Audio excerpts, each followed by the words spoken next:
Doug Elkins and the Nun. Back to you, Doug.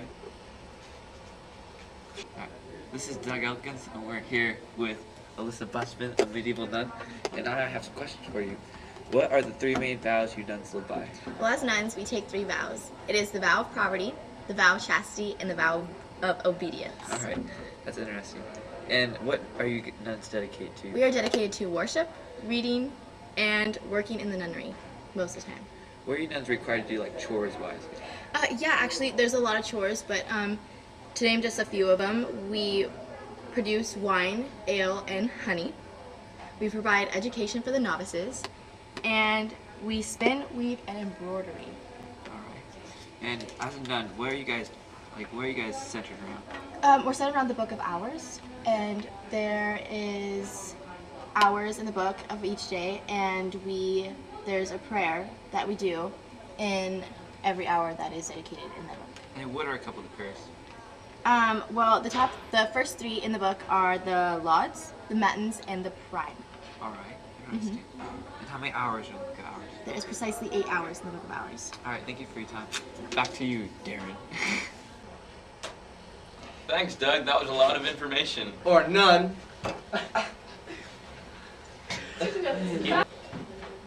Now let's find out what's happening on the battlefield. Out to Copernicus and the Knight. We are coming to you live from where the Knights of the Round Table have set up camp. I'm not able to tell you where we are currently because I lost my map back at Timbuktu. Anyway, I'm here with Sir Tony to ask him a little bit about Knights. Tony, what code of honor, what code do you as a Knight live by? Chivalry. A code of honor. Did most Knights live by chivalry? Not all knights. Most. But not all. Some knights broke the rules of chivalry quite frequently. So what process must one go through to be a knight? First, one must become a page at age 7. A page serves as an attendant to the knight. At age 14, one could become a squire. Once a squire, one could train to become a knight. Finally, at age 18, one could be knighted if they were physically ready. What are your thoughts about the new invention, the longbow, coming out tomorrow? I mean, it must be a huge upgrade compared to the regular bow, which came out like, what, last year? Methinks the longest boweth is a coward's weapon. If thou thinkest thyself a man, thou shalt fight me in a battle of honor. What weapons would a knight use in battle? A knight makes very, very good use of swords, daggers, and maces. Unlike cowards, we honorable knights do not use the longest bow. So explain to me what tournaments are, and why did you introduce jousting? It sounds a little too violent in my opinion. Why can't you guys just play like football or something? Tournaments are military training. Over the years, they developed into a form of entertainment. Jousting is a form of entertainment. So I heard from a little dragon that serfs fight some of your battles. That is correct. Every now and then, the serfs fight the deadly battles for us. And why protect the serfs? We need the serfs to provide food. Without serfs, we don't have food. Without food, we have death. Well, let's just hope none of them serfs heard that. Anyway, this concludes our interview. Join me next time on The Royal News, tomorrow at 6 as I interview the new Dragonborn. Stay classy, Hidden Valley. Thanks, Copernicus, for all the information on the Knights. Right, now let's go back to the Crusaders. That was pathetic. That was amazing. There was no pun in that. It doesn't matter, we don't need a pun for everything. Yes, you do. Okay. We didn't want to go Okay. Yo, yo, yo, this is KDKA with your daily medieval dish. Here we have one of the individuals sweeping the whole of Europe with their faith in God and mass murders. So I hear you're a Crusader. How did this job all come to be? Hang on. Bit of technical difficulty. It was formed under Pope Urban II when the Byzantine Empire was threatened by Turk invasions. I see. So why you still be doing these crusade things, girly man? The main purpose was to take back our land, especially our religious capital of Jerusalem, and convert all the Jews and others to the one true faith. If they refused us, we would kill them, and this resulted in many bloody massacres. Wait. Hold up. I thought that one of the 10 Commandments says you ain't allowed to kill. What up with that? Why you be killing? The Pope promised us that all those who fought in the name of the Lord shall be granted access to heaven and absolvement of all our sins. Sounds true enough. So take us through a glamorous everyday life of a crusader. Well, we would travel great distances to numerous towns and villages. We would then ask the leaders to convert to our faith, and if they refused us, we would storm the town, take their wealth, and kill all those who refused to convert. Ah, very classy. So what are your preferred weapons of mass destruction? We had long swords, which, if we held them upside down, they would resemble a cross. In addition, we all wore a patch of cloth shaped like a cross on our clothes. We always wore armor to protect our bodies. We also used maces, spears, and arrows. Oh, I hear arrows are all the rage in the peasant communities. But girl, that is cray-cray that you had to wear all that armor in the Middle East. Wasn't it hotter than the summer in Tahiti up in there? Girl, yes it was. I'd be sweating like a turkey on Thanksgiving. I hear you, girl. Before we go, I think all your fans want to know, what is your favorite color? Blue. No, wait, yellow. Thank you very much. And see you next time on the Daily Medieval Dish. This is KDKA signing out. Thanks, KDKA, for that YOLO interview. And now, off to KDKA for an interview with the weapons builders. This is Katie Allen coming to you live with Shayla Lawson, weapon expert. Describe what a longbow is. A longbow is a type of bow that was very popular in the medieval times. The longbow was made by putting two different types of wood together in case one could outstand the other one. What was the choice of weapon in medieval times? A favorite choice of weapon in medieval times would have been the sword. Even after firearms were created, the sword stuck around.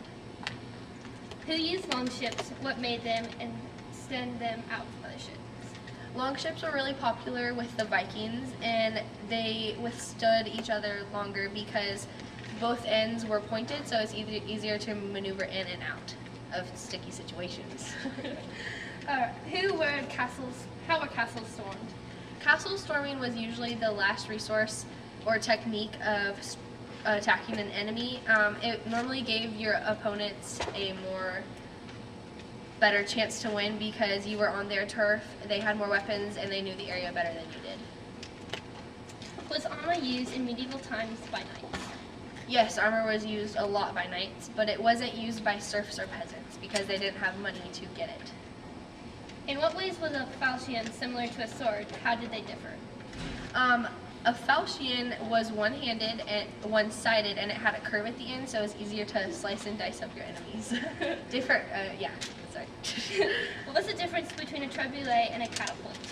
A catapult could throw anything: dead bodies, dead animals, boiling water, rocks, or weapons. A trebuchet was like a catapult because it could launch things, but the trebuchet could only throw weighted items, and it spun 360 before it released. And last question, describe a mace. A mace looks like this, and it has a ball bearing on end with spikes on it, and it's weighted with a long handle so that when you hit your opponent, it kills them faster. And that's a wrap. Thank you, KDKA, for that awesome interview on weapons building. Boy, you guys are sharp. Now back out to the castle builders for a sturdy interview. I am Tana Prince, Press. I'm here at the castle, and we're going to see what's going on. Hello, sir. What's going on? Oh, we're building the castle. Nice. Yeah. So tell me a little bit about this castle. Well, let's see here. In the early medieval times, most of the castles I built were made of wood. And it wasn't until the 1100s that I started building stone castles. And stone castles had a large wall, usually 30 to 40 feet tall, and 10 to 30 feet thick to protect us from invasion. And also we had a space in the middle for living. Okay. So what was the first thing you did when you built this castle? Well, first I'd build the walls first. Mm-hmm. I would start bringing stone, usually granite, limestone, and sandstone, depending on the terrain, would depend on which material we would use. Yeah. So I see that these bricks are almost perfectly rectangular. How did you guys do that? Yeah, my stonemasons, I'd bring them in and they would cut them in the perfect shape, as you can see here. And their skills were highly praised. Nice. And how did you get these stones to stick together without falling apart? We have this mixture called mortar. and it's made from water, sand, and lime. That's what we use, as you can see in between the bricks here. So, I heard you say earlier that these walls could get about 30 feet thick. How did you guys do that? Well, there's really two walls in one. The two walls are about 3 feet thick, made of this square that you see here. But we filled the space in between the walls with loose gravel and mortar, which keeps the castle very, very sturdy. Now, I see that these walls are white. Is this the original color? No, it is not the original color. I usually had a plaster and white wash mix put on the wall for finished touch. Yeah. So, when you finish the castle, tell me what it would look like. Well, there would be a massive wall. The entrance would usually have multiple doors, and the entrance was made for defense mechanism, which is basically the fence. You know, we had holes in the walls so that our archers can shoot out of to shoot incoming invaders. Nice. Back to the newsroom, now that you know all about castles. Thanks, T-Dog, for that great interview. Now let's go see what Kayla and the chefs are cooking up. So, where in the medieval times do you live? I live with the monarch because no one else can afford to pay me. Cool. So, I heard your food's pretty delicious. Do you use a cookbook? Kind of. I mean, the first English cookbook that has been released is the form of curry. Awesome. What are some ingredients that you would use in an everyday meal? Some common ingredients are vegetables like cabbage, potatoes, onions, peas, and meats like peacock, birds, roast, pig, cattle. So how is your meat preserved? There's no refrigerators, so we either salt them or we dry them, or we just keep the cattle alive until ready to eat. Do you use spices? And if so, what kind? Yeah, we do use a lot of spices to cover up the taste of rotten meat because there was no refrigerators, and just to give it a strong flavor, like cumin, pepper, cloves, etc. What are your most famous dishes? I'm a pretty good chef, so my roasts are very popular. Fried pig's head, tastes delicious, beef, lamb, poultry, game, wild birds are also very popular. My pot pies have also been booming lately because it's a great source of protein that you can pack in a small little, I don't know what to call it, bread pie. Yep. Are any of your dishes influenced by other cultures? Yes, some of our seasonings are from Asia, like ginger and coriander. What times of day do you eat your meals? What times of day do we eat our meals? Breakfast is usually eaten between 6 and 7 in the morning. Dinner, which is called lunch today, was usually eaten between 11 and 2, and was the most important meal of the day. Supper was usually eaten around 7 p.m. Do peasants make bread? Yes, but lords of the manor did not allow peasants on his land to bake their bread in their own homes. All peasants had to pay to use the lord's oven. Thank you. Now back to the newsroom. We're done. Boy, that sure was a spicy interview with Kayla and the cook.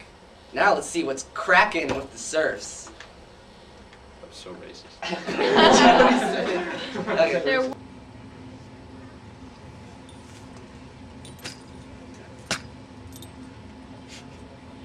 Where did the word serf come from? The word serf originated from the Latin servus, meaning slave. What was one of the reasons a serf would live on the lord's land? In return for protection, serfs would reside and work on a piece of land that the lord owned. Could a lord sell a serf? A lord of a manor could not sell his or her serfs, for they were not slaves. What was a serf best categorized as? A serf was a worker, through and through. Why would a free man become a serf? A free man became a serf usually through force or necessity. What are the two peasant social classes? The two social classes of peasants are freemen and villeins. What are freemen? Freemen are essentially rent-paying tenant farmers who had a good deal of independence. What are villains? Villains are the most common type of serf in the medieval ages. They had a higher status than that of the lowest serfs, but lived under many legal restrictions.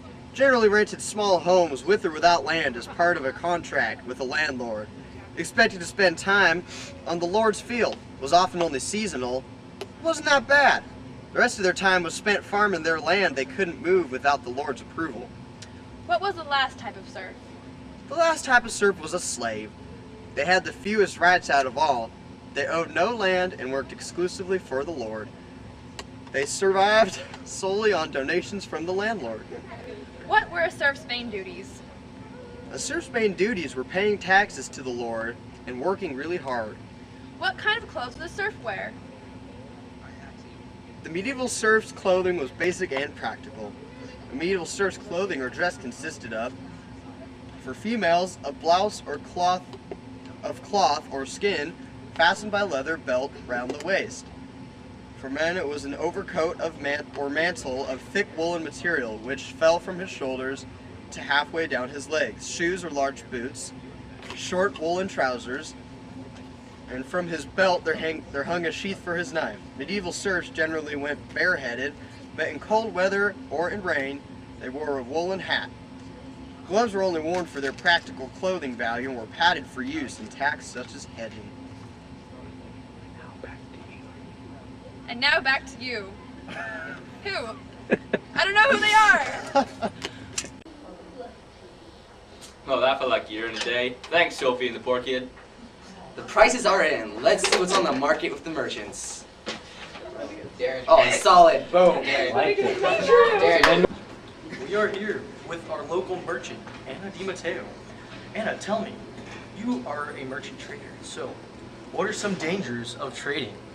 Some of the dangers we face as merchants are a lot of crime, people stealing our product and just not paying for it and running around. It's a crowded place, so there's a lot of close contact with people and a lot of troubles we have. And this close contact with everyone makes all the diseases spread. So when there's a disease comes into contact with our country, we're the first ones to get it. That is very interesting. Sounds dangerous. What is the type of currency that you use in the day? We use a copper coin called farthings, and we also use shillings in our sales.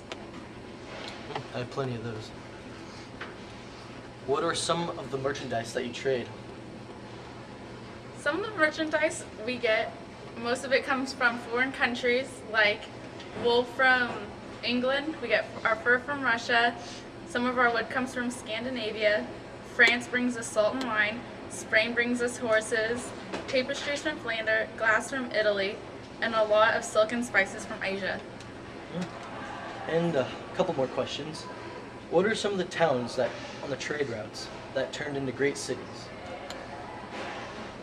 Paris in France got really big from the trade business, and they are still very big and powerful today. One last question, Anna. How did the merchants get run out of the towns that they sold?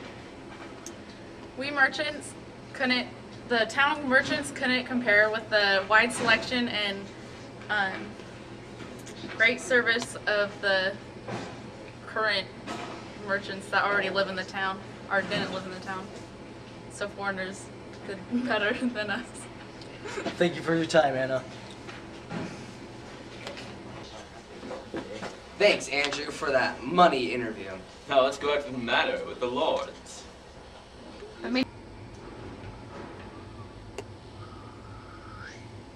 This is Zach coming to you on Medieval Interviews. Today we are interviewing Lord Farquaad. So what would you say you were a lord of? Well, I'm a lord of my fief, obviously. Oh, how cool. What were your lordly duties? Well, I set up laws and taxes for my serfs. I also made decisions over their punishments and other issues of importance around the fief. So you sound extremely busy. Who was your favorite staff member? Well, I had many favorites. However, I intended to enjoy the services of my steward, Stu, the most. What were your duties to the king? In times of war, I would help my king and fight at his side. What do you like to do in your free time? My most favorite activity was hunting. It was just for fun though, or it wasn't just for fun. I needed to do it for food. I also had lots of animals to hunt because I was the only one who could hunt in my lands. If you were to be ill or some other unfortunate event occurred, who would step up in your absence? Well, Stu, of course. He helps me in more ways than you could imagine. He helps me do my taxes, he's the head of my court, and he's just an all-around nice guy. Sounds like you're quite lazy. Do you even work? Of course I work. That's why I have Stu, because I'm always so busy checking out my other serfs, I need some help. Certainly you had other help as well. What about your lady? Oh yes, of course. She helps clean around the house and makes me meals. How young were you when you first met her? Well, I tend to go for women under the age of 20, so around 17 years old. Okay, that's it for today. We will be back next time on Medieval Interviews.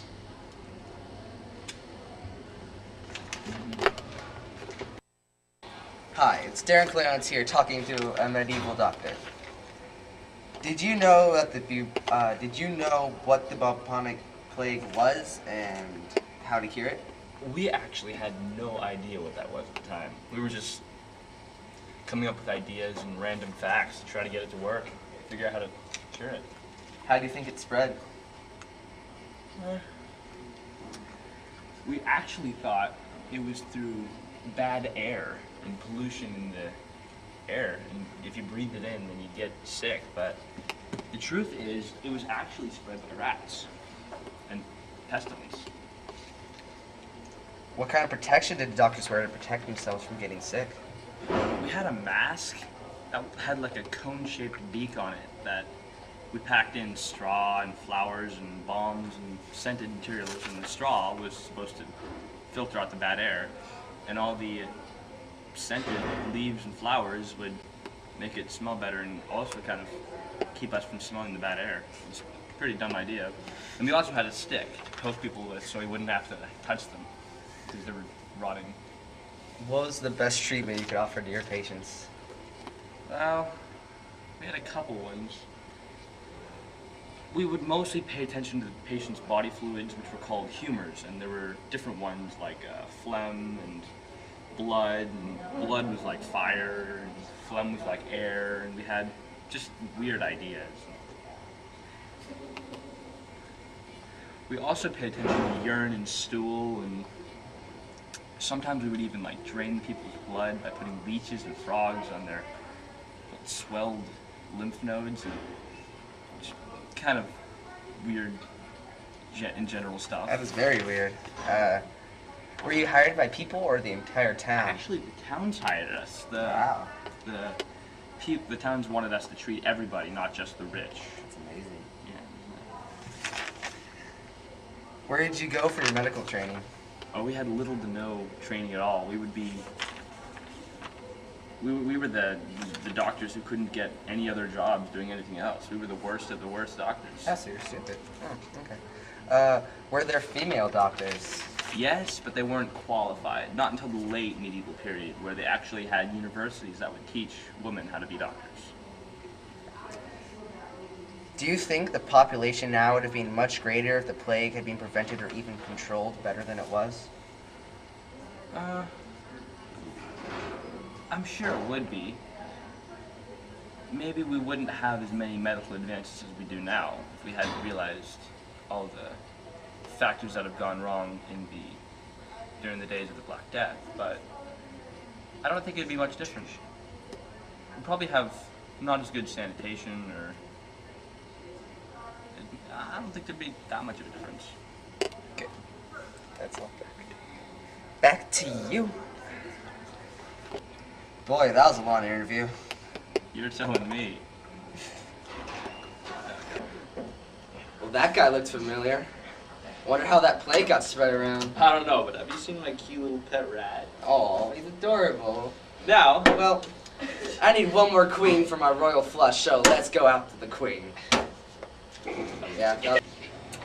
I'm Misha Hamblin, and I'm talking to the queen in the throne room. How did you come to power?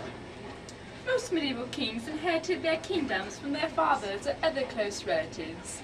The inheritance was usually governed by strict law, under which there would hopefully be no doubt as to who would inherit it. What is your job as the queen? In the Middle Ages, the king's job was to judge and jury whenever disputes occurred and needed to be settled. A king was the ruler of the land, and to protect his land from invasion, he gave various parts of the land to local lords, who were called the vassals, to guard over the land. What was your relationship between the Catholic Church? The king and the church worked together. More or less, they compromised. The king protects the church since the church needed an army. The king was divine, chosen by God. Therefore, the church had told the king what to do. What was the form of power in the medieval times? Feudalism was the law of the land, and it was where the upper nobility controlled the lower classes, and however, there was give and take. It consisted of kings, lords, knights, peasants, and serfs. What is Magna Carta? The Magna Carta is a document that King John of England, who ruled from 1166 to 1216, was forced into signing. King John was forced into signing the charter because it greatly reduced the power he held to the King of England and allowed for the formation of powerful parliament. The Magna Carta became the basis for English citizen rights. Do you believe that you came to power because of the divine right? Yes, I believe that I had the right to rule, granted by God. It was passed through all generations. Okay, back to you in the newsroom. Thanks, Misha. That was a royal interview. This is KSL News, and I am Max Martin. And I'm Darren Kleinot. Stay medieval.